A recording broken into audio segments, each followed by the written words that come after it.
suivre cette semaine un décryptage sur la restauration rapide. Les Français en sont particulièrement friands. 75% des actifs déjeunent hors domicile. Une aubaine pour la restauration de type fast-food. Comment séduit-on les consommateurs affamés? Une enquête sur place et à emporter. Les Français accordent de moins en moins de temps à leur repas. 40 minutes en moyenne pour leur déjeuner. Il n'y a pas si longtemps, c'était 1h40. Des consommateurs pressés, c'est l'un des facteurs explicatifs du succès des fast-foods. Manger vite, mais aussi pour pas très cher. Avec un ticket moyen de 6,50 €, le fast-food se veut être une restauration plus économique. Dans la guerre du prêt-à-manger, Quick, KFC et McDonald's dominent le marché. Avec plus d'1 million de repas servis chaque jour, l'empire du Big Mac est d'ailleurs bien installé. Et pour ne pas lasser, on lance des hamburgers événementiels.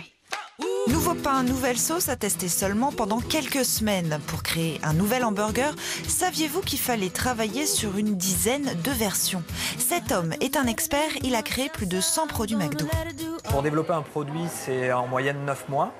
9 mois sur lesquels, durant les 5 premiers mois, en fait, on va vraiment travailler sur le développement de la recette avec des échanges en interne jusqu'à la validation par nos consommateurs où on va à peu près interroger 300 consommateurs et cela à peu près 4 mois avant le lancement d'un produit en restaurant. Renouvellement de la carte, mais aussi du concept, boissons chaudes sophistiquées, desserts chics et canapés. Le géant de l'hamburger se lance aussi dans une activité plus lounge, le café. Si au départ les restaurants étaient pensés pour que les clients ne s'éternisent pas, la démarche a radicalement changé. Connecté Wi-Fi gratuit, certains s'installent pour l'après-midi, surtout qu'il n'y a aucune pression de partir ou de consommer. Le temps, une notion clé. Les enseignes de fast-food luttent contre les temps d'attente. Les équipiers doivent composer votre plateau en moins de 2 minutes 30, chrono à l'appui. Mais surtout diminuer les longues files d'attente. Dernier système en date, des bornes installées en magasin. Le principe est simple, vous saisissez vous-même votre commande, payez, puis récupérez vos achats à une caisse dédiée. La question que tout le monde se pose, c'est comment sont fabriquées les frites? La frite, ingrédient essentiel à la réussite des fast-foods. C'est ici que tout commence, la Santal, l'Innovator ou la Magnum, des tubercules traités avec tous les égards. Les patates vont être délicatement ramassées, triées, coupées, contrôlées, empaquetées, congelées, cuites et mangées. En tout, sur les 1200 restaurants, ce sont 195 000 tonnes de frites qui sont produites pour 39 600 tonnes de viande, 12 515 tonnes de poulet et 14 220 tonnes de salade.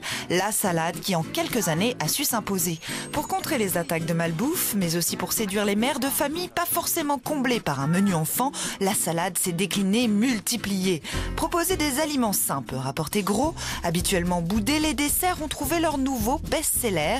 Ananas ou fruits en sachet, respectivement 200 000 et 500 000 unités vendues par semaine. Symbole que la restauration rapide doit satisfaire hâtivement nos estomacs, mais aussi nos nouveaux modes de vie. Regardez, le clown restaurant aimerait beaucoup vous revoir.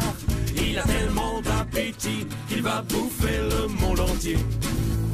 C'est la fin du reportage, à la semaine prochaine.